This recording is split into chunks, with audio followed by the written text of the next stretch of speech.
Bom, o primeiro tópico, então, é o plano cartesiano. O que é o plano cartesiano? Ele é formado por dois eixos, eixo x e o eixo y, que estão aqui no ângulo de 90 graus. São duas cópias da reta real e eles permitem que a gente faça a marcação dos pontos no plano.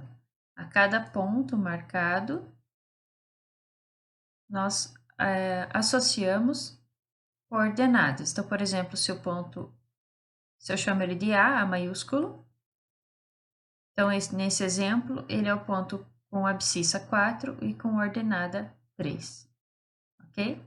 Então, a geometria analítica, ela trabalha com objetos nesse ambiente do plano cartesiano. Muito bem. A primeira coisa que nós aprendemos foi calcular a distância entre dois pontos. Então, se eu tenho um ponto A com coordenada xa, ya e um ponto B com coordenada xb, yb, a distância entre esses dois pontos é dada por essa fórmula, onde ela foi obtida considerando esse triângulo aqui e fazendo um teorema de Pitágoras, aplicando o teorema de Pitágoras, ok? Muito bem. Em seguida, nós aprendemos a calcular o ponto médio. Então, para calcular o ponto médio, a gente usa aqui uma relação de semelhança, aplica o teorema de Tales, a esses dois triângulos, o triângulo AM, vou pôr um P aqui, AMP, e o triângulo A.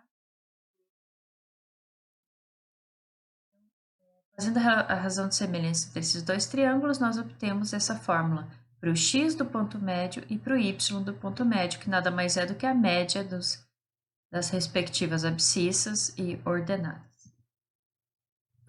De forma análoga, também calcula-se o baricentro.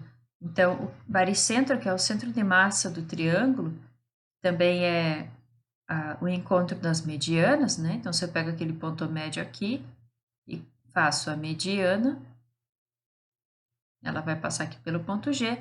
Se eu fizer do outro lado também, ela também vai passar pelo ponto G. E, finalmente, aqui também vai passar pelo ponto G. Então, esse encontro das medianas é o que a gente chama de baricentro do triângulo, e as coordenadas dele são calculadas pela média aritmética entre as abscissas e ordenadas, respectivamente.